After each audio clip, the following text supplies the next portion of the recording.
불자님들, 오늘 이 새벽에도 잠을 이루지 못하고 자식 생각에 뒤척이시는 부모님들이 계실 겁니다. 자식이 아프면 내가 대신 아프고 싶고, 자식이 힘들면 내가 대신 짊어지고 싶은 것이 부모 마음입니다. 그런데 세월이 흐를수록 부모가 해줄 수 있는 것이 점점 줄어드는 느낌이 드실 겁니다. 자식 곁에서 직접 도와줄 수도 없고, 그렇다고 모른 척할 수도 없는 그 마음 정말 애가 탑니다.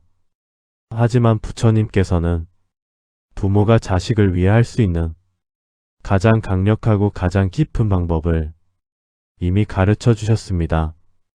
그것이 바로 올바른 기도입니다. 많은 분들이 기도를 하십니다. 절에 가서 자식 잘 되게 해달라고 빌고, 새벽마다 촛불을 켜고 손을 모읍니다. 그 마음이 얼마나 간절한지는 부처님께서 누구보다 잘 아십니다. 하지만 기도도 올바른 방법이 있습니다. 법화경 관세음보살 보문품에서 부처님께서는 부모가 자식을 위해 올바른 마음으로 기도할 때 그 공덕이 자식에게 온전히 전해진다고 말씀하셨습니다. 막연히 잘 되게 해달라는 기도와 올바른 원리로 드리는 기도는 그 힘이 다릅니다. 목적지를 정확히 알고 길을 아는 사람이 더 빨리 도착하듯이 기도도 방법을 알아야 효험이 제대로 나타납니다. 오늘은 부처님과 여러 고승들의 가르침을 바탕으로 부모가 자식을 위해 드릴 수 있는 3가지 기도법을 살펴보겠습니다. 첫 번째는 관음보살께 드리는 자비기도, 두 번째는 부처님께 드리는 지혜기도, 세 번째는 조상님을 위한 업장 소멸 기도입니다. 이 3가지는 각각 다른 차원에서 작용하여 자식의 몸과 마음과 인연을 모두 보호하고 이끌어줍니다. 먼저 첫 번째, 관음보살께 드리는 자비 기도입니다. 관음보살은 세상의 모든 소리를 듣고 모든 고통에 응답하시는 대자대비의 보살님입니다. 법화경에서 부처님께서는 괴로움 속에서 관음보살의 이름을 부르는 자는 그 소리를 즉시 들으시고 모든 두려움에서 건져주신다고 하셨습니다. 특히 부모가 자식을 위해 관음보살께 기도할 때는 부모의 사랑과 관음보살의 자비가 하나로 합쳐지기 때문에 더욱 강한 힘이 발휘됩니다. 이 기도는 매일 아침 해가 뜨는 시간에 하시는 것이 좋습니다. 조용한 자리에 앉아 두 손을 모으고 자식의 얼굴을 마음속에 선명하게 떠올려 보십시오. 그리고 나무관세음보살을 천천히 외우시되 기계적으로 외우는 것이 아니라 한 번 한 번 외울 때마다 자식이 건강하고 평안한 모습을 마음속에 그리면서 하십시오. 자식이 환하게 웃는 모습, 당당하게 걸어가는 모습, 좋은 사람들에게 둘러싸여 있는 모습을 구체적으로 상상하면서 기도하십시오. 통일신라 시대 원효 대사의 어머니 김씨 부인은 원효가 어릴 때부터 매일 새벽 관음보살께 이런 기도를 드렸다고 전해집니다. 단순히 아들이 출세하기를 바라는 기도가 아니라 아들이 중생을 위해 쓰임이 있는 사람이 되기를 바라는 기도였습니다. 그 기도가 쌓이고 쌓여 원효 대사는 한국 불교 역사상 가장 빛나는 스님 중 한 분이 되셨습니다. 고려 말에 나홍선사의 어머니도 같은 마음으로 기도하셨고, 나홍선사는 중국에서도 인정받는 큰 스님이 되셨습니다. 여기서 중요한 것은 마음가짐입니다. 우리 아이만 잘 되게 해달라는 좁은 마음보다는 우리 아이가 주변 사람들에게 도움이 되고 세상에 좋은 영향을 미치는 사람이 되게 해달라는 넓은 마음으로 기도하실 때 그 공덕이 훨씬 크게 쌓입니다. 관음경에서 대자대비한 마음으로 기도하는 자의 소원은 이루어진다고 하신 것이 바로 이 뜻입니다. 내 자식 하나를 위한 기도에서 출발하되 그 마음이 모든 중생을 향해 열려 있을 때 기도의 힘은 몇 배로 커집니다. 또한 기도를 시작하기 전에 참회의 마음을 가지는 것도 중요합니다. 제가 부모로서 부족했던 점이 많습니다. 모자람 없이 사랑해 주지 못했던 순간들, 상처 주는 말을 했던 순간들을 떠올리며 진심으로 참회하십시오.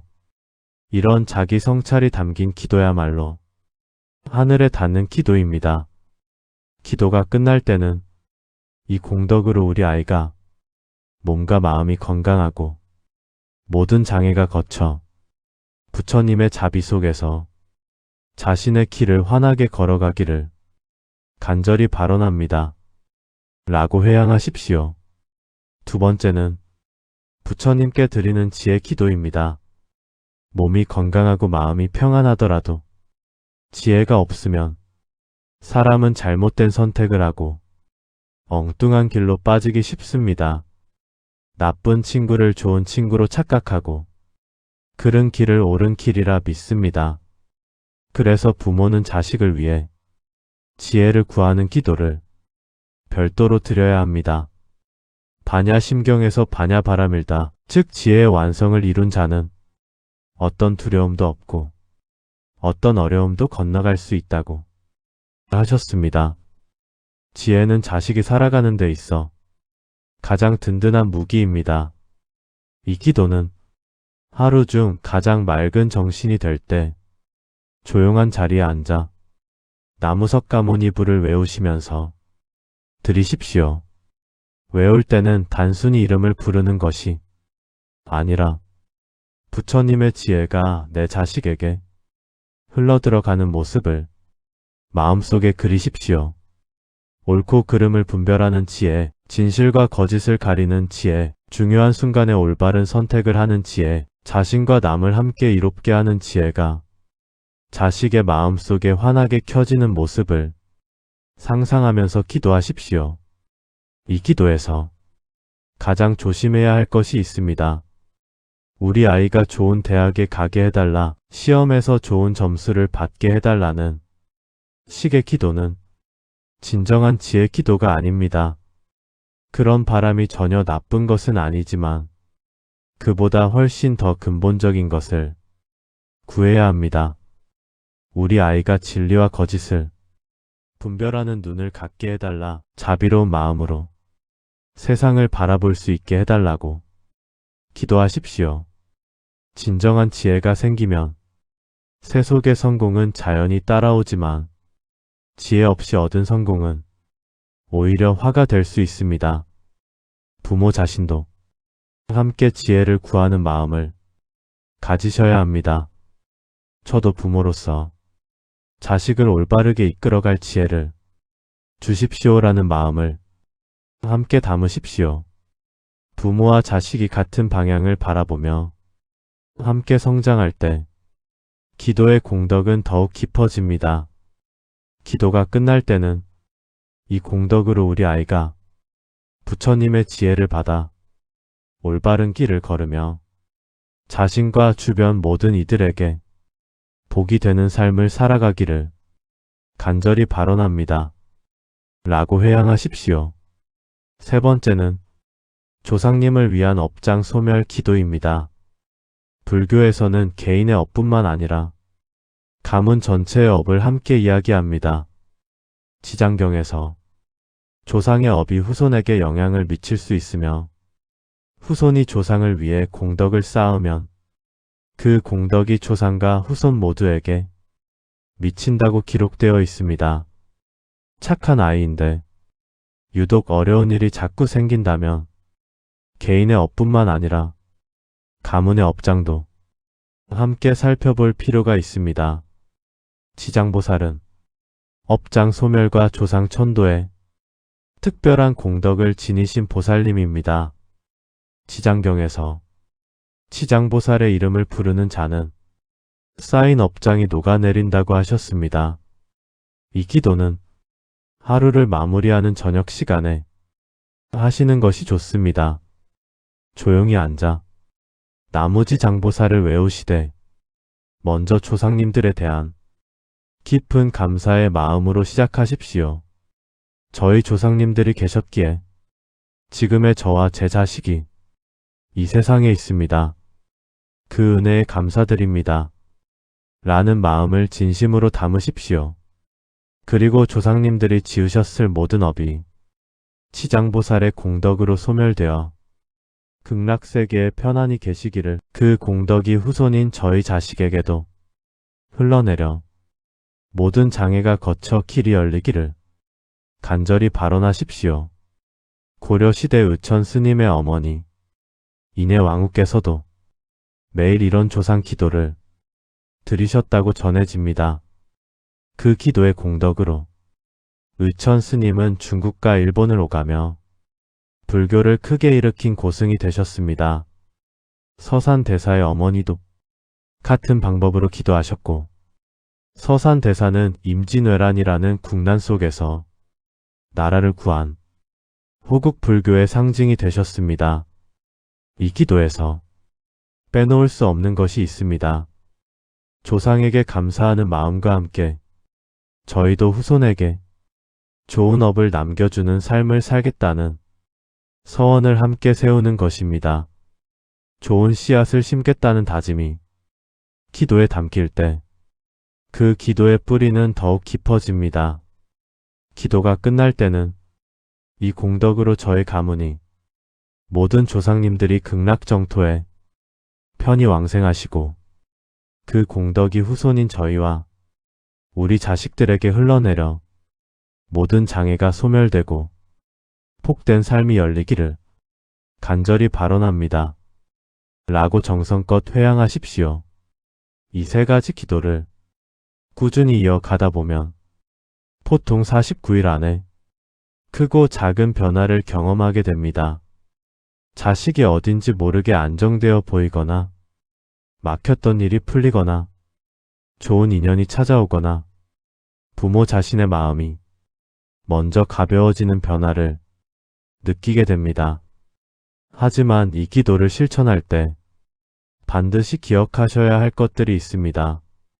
첫째로 꾸준함입니다. 하루 이틀 하다 그만두면 씨앗을 심어놓고 물을 주지 않는 것과 같습니다. 비가 오나 눈이 오나 바쁜 날에도 짧게라도 이어가는 것이 중요합니다. 기도는 쌓이면서 힘이 커지는 것이기 때문입니다.